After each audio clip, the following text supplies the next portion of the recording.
Welcome to another episode of Chat Sports Talk, and welcome to Week 12 of the college football season. That's right, 2023 is slowly, or quickly, actually coming to an end. We have some conference championship games already locked in place. A lot of teams are looking to remain undefeated. James Madison requested another request to play this postseason, and we'll go over that news, go over Harbaugh news, and a couple little insights. And I've already covered this in my earlier video earlier this week when I updated my top 20, the point index, where I went 8-4, went over those games. And I stated that Georgia and Alabama are the ones that have locked their conference championship games. I stand corrected. Conference USA has also locked theirs in between New Mexico State and Liberty. So that will affect those two in the next updated point index. Also, James Madison has lost again their appeal to play this postseason. NCAA is standing firm. Now the Virginia Attorney General is trying to get involved in this fiasco. I am not sure what pull the Attorney General think they're going to have on this situation. Rules are rules, but we know certain groups don't like playing by rules. So I don't know. It's a messed up situation for James Madison for certain. I completely agree. James Madison should play. They have a phenomenal season. As you see in my point index poll, they're the top 10. They're number 10 in the point index, which is highly, I think, overrated compared to someone else. But this is a program that has, like I said, been working to jump to this level. They're ready for this level. I think one of the best suited teams to make the jump. It is what it is. Unfortunately, they're not going to be there. I feel sorry for the seniors. Great class had going, and we'll just kind of see if they can to continue that momentum next season when they actually are eligible. Now let's talk about Jim Harbaugh. We all know Jim Harbaugh was handed down a 3-game suspension by the Big Ten. NCAA is still investigating the whole sign stealing fiasco. And the Big Ten has already implemented their suspension of the head coach. There was supposed to be a court case where he's going to hear arguments and whatnot. Apparently, there was enough evidence that Jim Harbaugh and the Big Ten reached an agreement where Harbaugh will accept the deal. In exchange, the Big Ten will no longer investigate. So the Big Ten investigation is done. Harbaugh is out as a head coach for 3 games, which means he's out for this week against Maryland, the next week against Ohio State. However, if Michigan's in the Big Ten championship, they're in it. They're in the college football playoff. He's in it. But you still have the NCAA. NCAA still has an investigation pending. Of course, they probably won't do anything until after the season's done, and have a feeling this is the last hurrah of Jim Harbaugh at his alma mater. I have a feeling that he will step down as head coach and step away from college football. Rumor is he's going to the NFL. There's a few teams that have been circulating around with his name already on it. So who knows how this one's going to turn out? Maybe he goes to A&M and take over for Jimbo Fisher. I doubt it because I think, like I said, that NCAA investigation, you still have that pending. So that's more likely not going to happen either. Well, that's it. I mean, James Madison is not going to have a postseason. Michigan's not going to have Harbaugh for the rest of the regular season. And the conference championship games are starting to lock up. The MAC and the ACC already have one half already in it. So just a matter of time for the other one gets in there. I think by the time this one, Miami, Ohio, should be a lock for that particular showcase. And Miami, Ohio has also clinched their position in the MAC championship game against Detroit. against Toledo, so a rematch between those two. That should prove quite funny since Miami Ohio did end up winning their matchup on Wednesday the 15th by getting past Buffalo. Yeah, Mac Nation plays their games during the week. It's weird, but hey, that's their stick, and good on them. But anyways, enough of all that. I know what you're all here for. You're here to see what 12 games I'm going to pick and what elect choices I'm going to make. I already know this. This week is going to be weird because there's a lot of good matchups. There's also a lot of trap games. There's games that could stumble teams. Michigan and Maryland, Ohio State, Minnesota. Those are trap games. Alabama, Chattanooga, Florida State, North Alabama. Those are cupcakes. But we know what happens sometimes with Florida State and the FCS opponents. Jacksonville State went into Tallahassee and knocked them off. So there's a different Florida State team from that one. But anyhow, so there's going to be a few games that you're just going, okay, yeah, sure, whatever, and not give it much attention.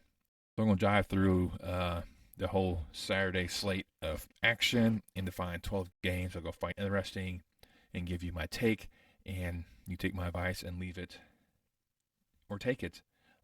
As you all know, I've kind of averaged about 8-4, maybe 9-3 average so far this season. I've had some really good weeks, 12-2 and the 10-2 mark. Only one losing one when I went 5-7. So I kind of a safe bet. You can have a good chance of return. I don't bet at all. So let's go ahead and kick this off in Memphis. That's right. We're going to start off with the American, with SMU going to take on Memphis.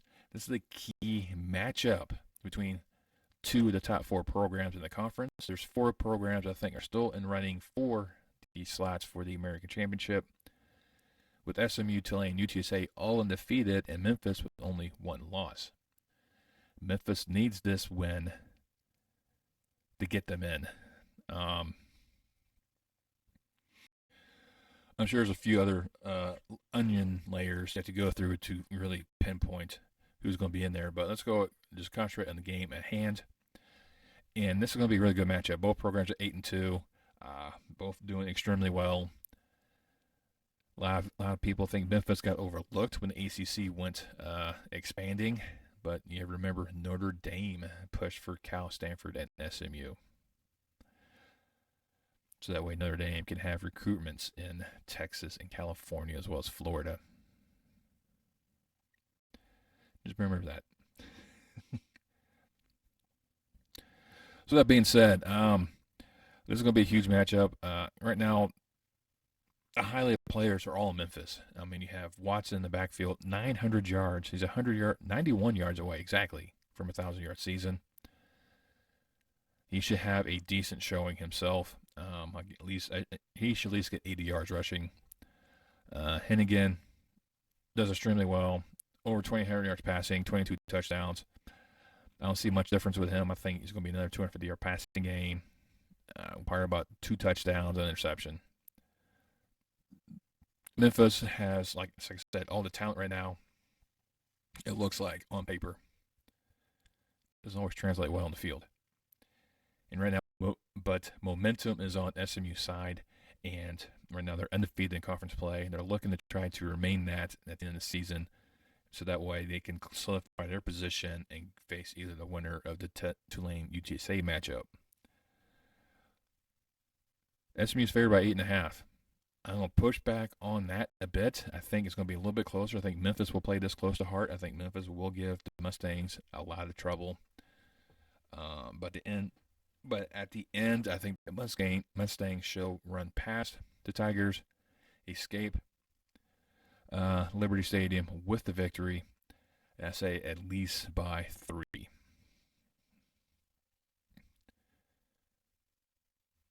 Then we had Harrisonburg, where College Game Day from ESPN is going to be heading to, in a huge matchup between some premier programs in the Sun Belt.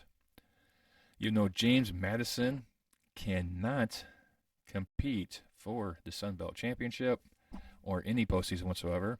Does that mean they do not want to end the season what it is and just quit? I think they want to finish what they started. They're going to look to try to go undefeated on the season. Pretty much give the one-figure salute to the NCAA. The reason why they jumped up because at the time frame the Colonials said they're not going to be eligible for any postseason play, so they went ahead and made the jump ahead of schedule, and they're still ahead of schedule in terms of being, fitting all the requirements to make the jump to the FBS. But NCAA, they stick by the rules quite handily. You had the case about the kid in North Carolina, the receiver, it was like his third, fourth transfer. He made a transfer, and then like a week and a half later, maybe 2 weeks, or something along those lines, the NCAA then changed the rules and then said he wasn't eligible because of those rules, even though those rules were implemented after he made the transfer. And they stuck by it for a while before they actually allowed him to play.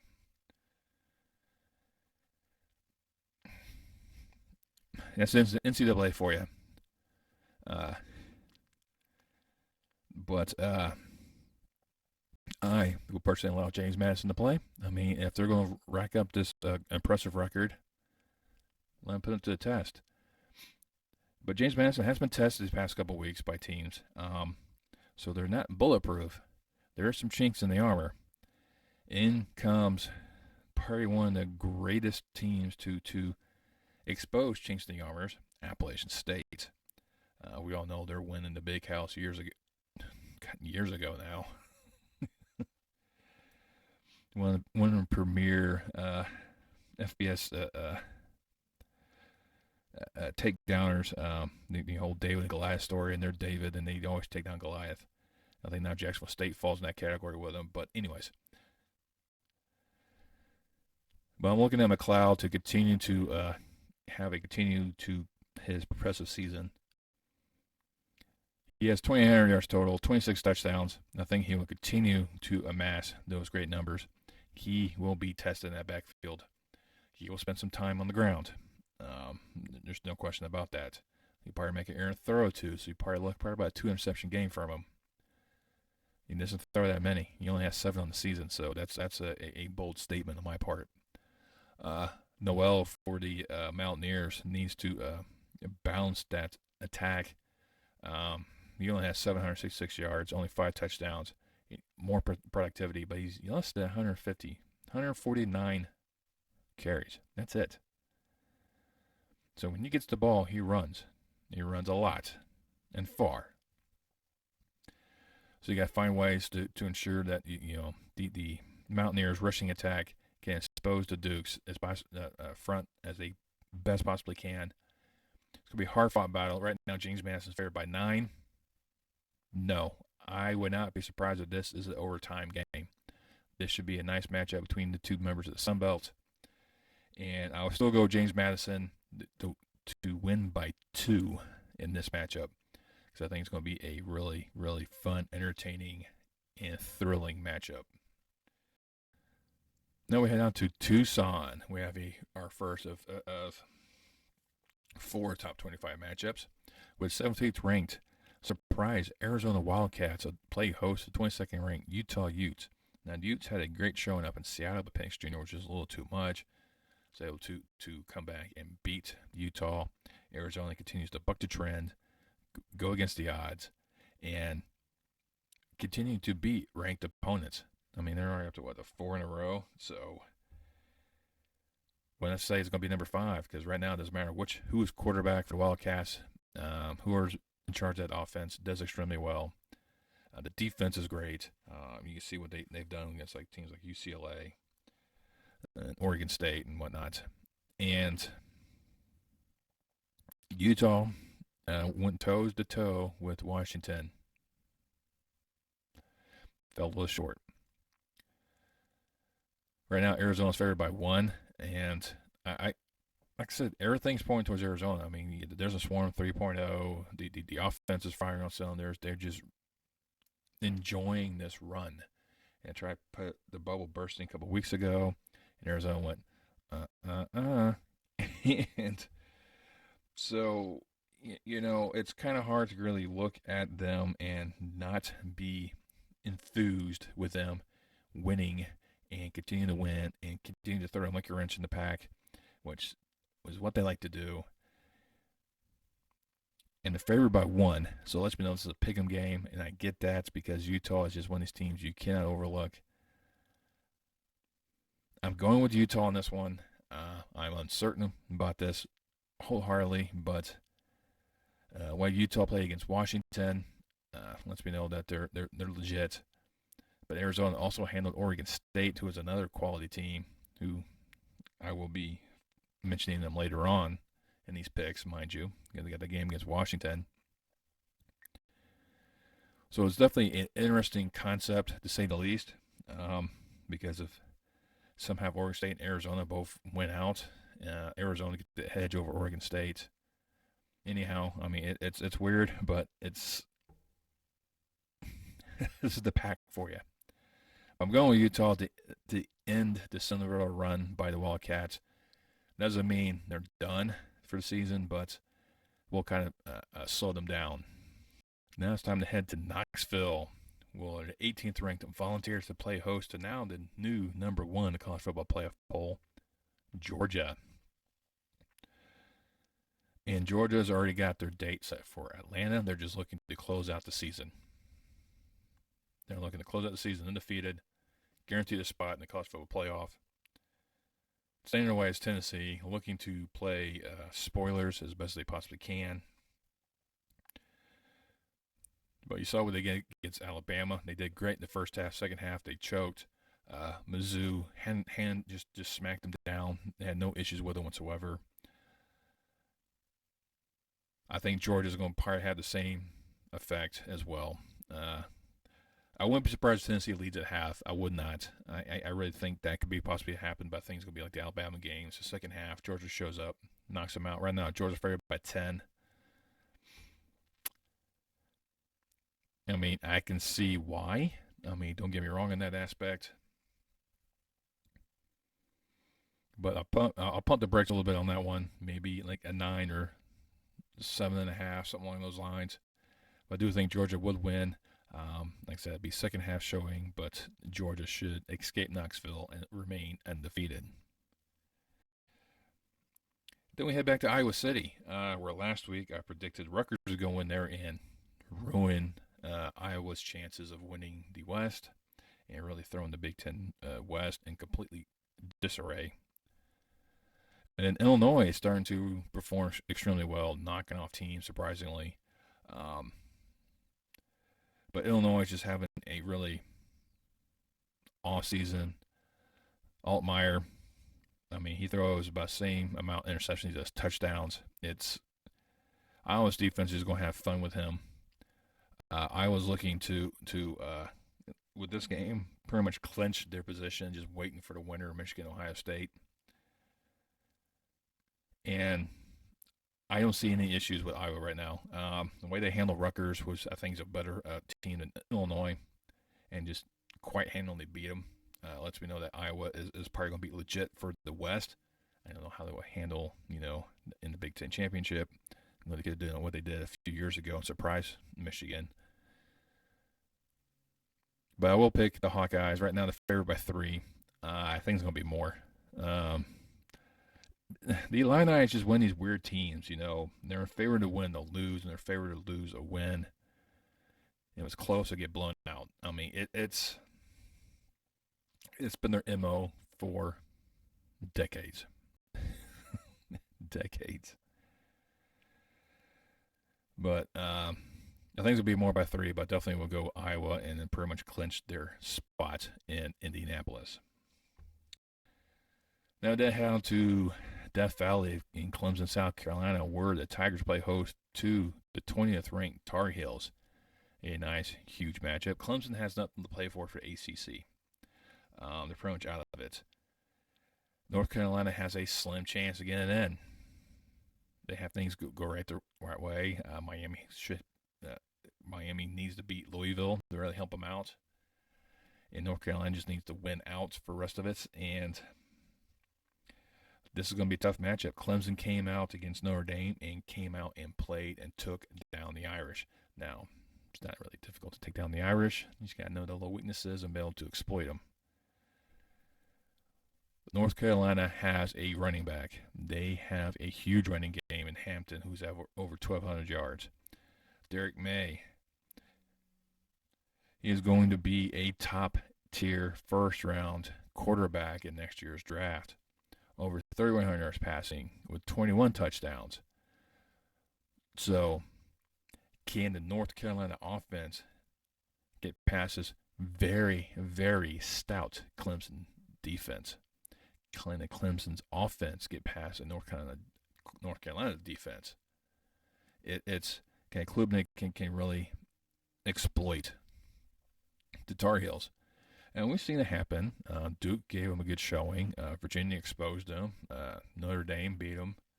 Or, no, they didn't play them. That was like last year. But, it's just one of these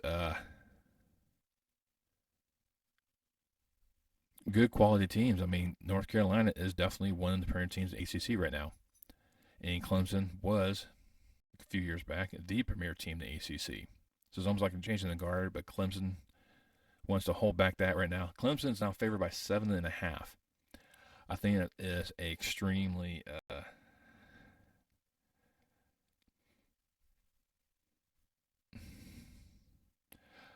I'm trying to find a right word for that one. But somebody's definitely taking some serious hallucinogenic medicine because Clemson winning by 7.5 against North Carolina, I think it's a bit of a stretch. It's going to be a game-winning field goal. I'm still going with Clemson to knock off North Carolina, by the way.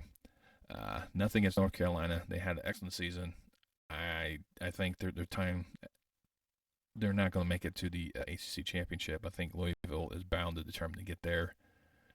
I like Clemson this one. Clemson, with that win against the Irish, found new life. This is the best way for them to close out conference play. Time now to Tinseltown, La La Land, Hollywood, the Battle of LA. UCLA will take on USC. Beginning of the season, this was probably looked to be a lot higher on people's radars. And kind of expected these teams to be very close or have a lot less losses. People probably thought USC would be undefeated. UCLA maybe have one loss or maybe two. It's just amazing how quickly these two teams started off fast beginning of the season and have now crashed and burned. Both of them already have 4 losses to the season. This is Caleb Williams' last game, regular season game for the Trojans.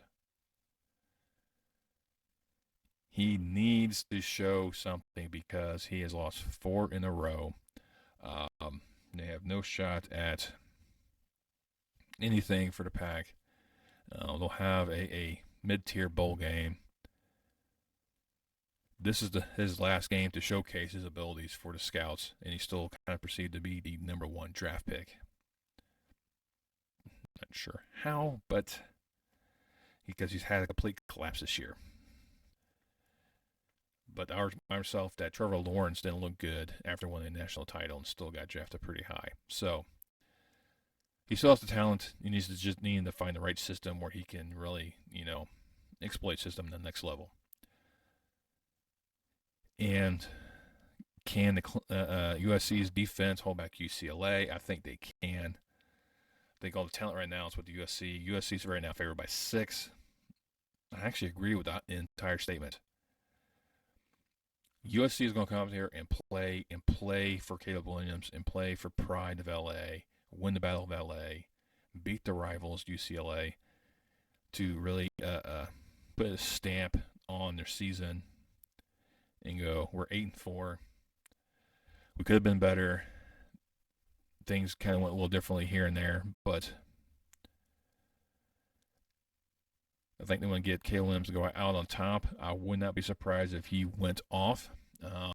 Almost a 300-yard passing game. I would not be surprised at all if he did that.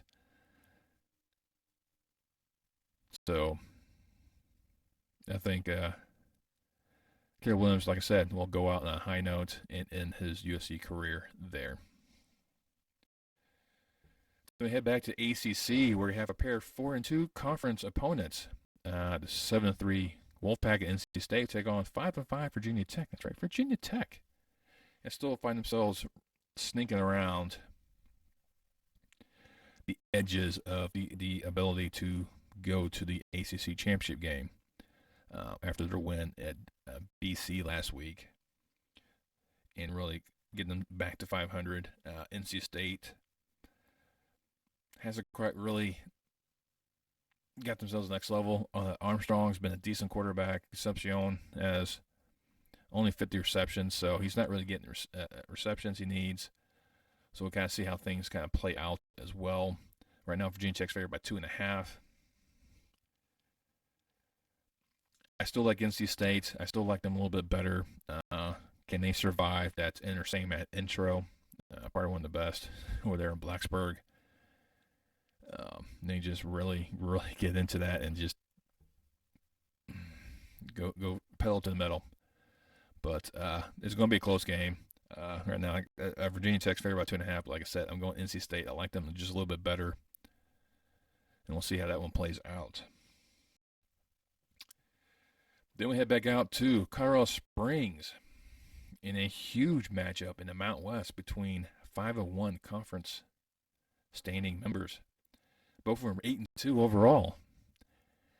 Air Force will host UNLV. That's right, UNLV has 8 wins this season. I think the last time UNLV was this good was when Randall Cunningham was with them in the days of the old Big West, when the Big West was a Division 1A football conference.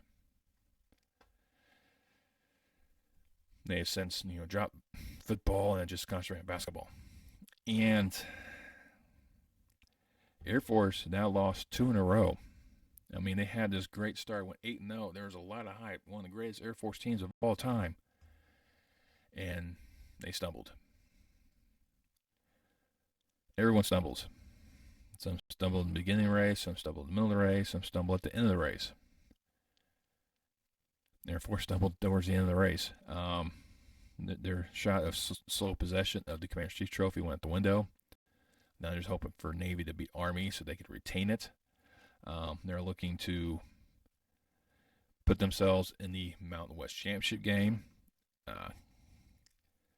especially since Fresno State lost to their rivals last week as well. So it's a huge mess right now on top. Fresno State has a tiebreaker against UNLV. So Air Force is to make sure that they have a leg up. Right now it's a 3-point advantage for the Falcons. I think it's the first time I actually kind of agree with the spread for Air Force. A lot of times Air Force has a high spread. I disagree with it, and then they turn and meet it anyways. They failed to do that to Hawaii last week. Hawaii just took it to them. I think both Hawaii and Army have exposed Air Force and showed the weakness. So if UNLV can duplicate what both those programs did to the Air Force Academy, should play huge favors in them. Maivia, I am not sure he's able to do that one. He's only 2,000 yards passing, only 11 touchdowns. But can, the Air Force secondary withstand the aerial assault that could possibly happen with the Rebels? They can, and they have. They just get back to that mentality once again. They get refocused. I'm going with Air Force on this one. This is going to be close. This is going to be a hard-fought battle. I do agree with that 3-point spread. Then we head to the Plains of Kansas for the annual Sunflower Bowl between the 21st-ranked Wildcats and the 25th-ranked Jayhawks. That's right. Both Kansas programs are ranked. This is going to be a unique setup because K-State has, once again, they're on the outside looking into that Big 12 title game. I don't think they'll make it, but they definitely got to continue to push forward to get their foot in the door, try to see what happens. Kansas is on the outside looking in. Unfortunately, that game against Texas Tech didn't help them out much, blowing the lead, and they couldn't come back. So there's going to be a huge showdown right there in Lawrence between the two. Can Howard lead the Wildcats forward? Almost 2,200 yards passing, 21 touchdowns, but he does have 8 picks. So he will keep Kansas in the game. Kansas should make it interesting. Neal, almost 1,000 yards rusher. So the Jayhawks should keep this close. Right now, spread's 9.5 in favor of the Wildcats. Bring that down. Let's bring that down. I'm halfway tempted to go with the home team. I really tempted to go with the Jayhawks. I am not. I think it's going to be a close-fought battle. Definitely one of the ones you probably should watch this weekend. I'll give the K-State edging out Kansas, probably in the last second field touchdown. I think it's going to be a touchdown. They'll give them like a 4-point win, but I will go with K-State. Over to Corvallis, where the 11th-ranked Beavers will play host to 5th-ranked Huskies of Washington. And Washington being on the outside of the top 4, I think it's discredit to them. But how can you pick the top 4 between Washington, Georgia, Ohio State, Michigan, and Florida State? I mean, those are 5 good teams right there. It's hard to pick the 4. Now, once Michigan and Ohio State plays, and if Georgia wins out, Florida State wins out, Washington wins out, those should be the 3 right there in the playoff, and then be that Big Ten champion if it's Michigan and Ohio State winning out. With them losing the Big Ten title, then that opens the door for Texas possibly. Or the loser of Michigan and Ohio State. So there's so many different levels to get to the next thing, but I'm getting ahead of myself. This is going to be a test for Washington once again. They had a hard test against Utah. We're able to survive that one. Oregon State needs this win. They need to win this one and their next week in their Civil War with Oregon to get into the title game.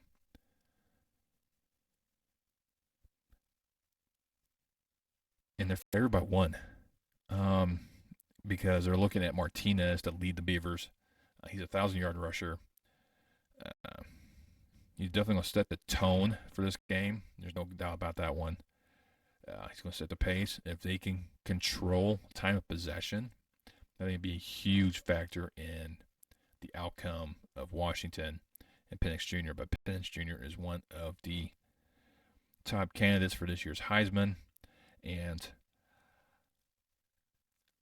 looking at that, I see no quarrels about, them becoming a Heisman winner. I don't have no quarrels about them Washington winning this game. I think everything rests on Washington. Washington's still on the outside looking in when it comes to the college football playoff. They need this marquee win. For some reason, the game against Oregon doesn't count. The game against Utah doesn't count. They needed to beat Oregon State and survive Washington State next week, and then survives the Pac-12 championship. I mean, there's still a lot of hurdles to go, a lot of games still left to play. But I think Penix Jr. should be able to outduel Dunez the ball. He's 1,100-yard receiver on 59 receptions. I think he should be able to find ways to get open, really help out Penix Jr. And they'll do exactly what they did against Utah. Be a close, hard-fought battle. No question about that one. But I am taking the Huskies to win on the road. And then we end my 12 games with Iowa State. Once again, last week was Ohio State at BYU. This week, Iowa State is now hosting 7th-ranked Texas. Texas is looking to win this game and ensure that they're in the Big 12 title game, their last Big 12 title game, because next year they'll be in the SEC. And Iowa State went to Provo last week and just obliterated the Cougars. I thought the Cougars would be a little bit better than what they were. Once again, Iowa State's one of those Big 12 teams. Look on the outside in to Arlington Date, so they're going to have something to prove. But back to just a quarterback that likes to throw interceptions, so it'd be no doubt about this one. Ewers is back to full health. He's running his offense now. You got Brooks in the backfield. There's too many weapons by Texas. Texas right now is favored by 7.5. I think is a conservative approach in terms of this game because of what Iowa State could possibly do, especially if they can duplicate what they did against BYU. Texas is a different animal than BYU. Texas should be able to dictate both sides of the ball. I think Texas is going to win by more than 7. Lock their date for Arlington and wait and party Oklahoma once again, more than likely. But I will go Texas, and I will say they win probably by double digits. There you go. Those are my 12. There's definitely some great matchups in here. There's a lot of games that are falling out there that have some implications, but like I said, a lot of them were like trap games. I mentioned, Michigan, Maryland, Ohio State, Minnesota. Those are a pair of trap games I think could actually play out that could really affect standings moving forward. Florida State should have no problems against North Florida. Alabama should have no issues with Chattanooga. Oklahoma State shouldn't really have any problems with Houston, but that could also be a trap game for them. Arizona State could surprise Oregon. Stranger things have happened. But those are just some of the games out there that could that people are scratching their heads like, WTF, what's going on in this scenario? But that being said, this is college football. You never know what's going to happen, and teams can come out of nowhere and just shock you. I think after this weekend, we'll probably see a few more teams lock their position into the college championship weeks. And we see some teams probably win their last time winning that conference. Like I said, I was hoping for Washington State, Oregon State to heat up in the Pac-12 championship game to stab every, last jab at the rest of the members who are leaving. I want Oklahoma and Texas to be bounced out of the Big 12 with no chance of winning the championship. But, hey, that's just me. I'm vindictive sometimes. There you go. Let me know down below what you think of my picks, which one you think I got completely wrong, which games you're looking forward to this weekend. Like I said, there's a lot of quality games. I'm going to try to catch that Air Force game once again and probably get upset at TV. Probably watch the Notre Dame Wake Forest just because it's Notre Dame, and keep an eye on the other ones. Who's your pick for the 4? Play it out. If they went out, who you're for, or you want me, or you like me and kind of embrace the chaos and want to see total anarchy. Let me know down in the comments below. Really helps mix it up. Really helps the YouTube algorithms. Helps promote this video out in the ether. If you like what I do, keep that thumbs up. So it's one of those things that praises the almighty supreme intelligence YouTube algorithm. It really helps this channel out and well as this video. You also subscribe. Over 90% of you guys are not subscribed. Why? It cost you. Wait a minute. How much does it cost you? Oh yeah, that's right. Absolutely nothing. Nothing. You just get, I'll just pop up in your feed so often you just see my little face in the corner. You can listen to me talk about football and just shake your head going, this guy has no idea what he's talking about. You do by hitting that subscribe button, click that bell icon, turn notifications, let you know next time I post any more content on my channel. And I'll see you next time on Chat Sports Talk.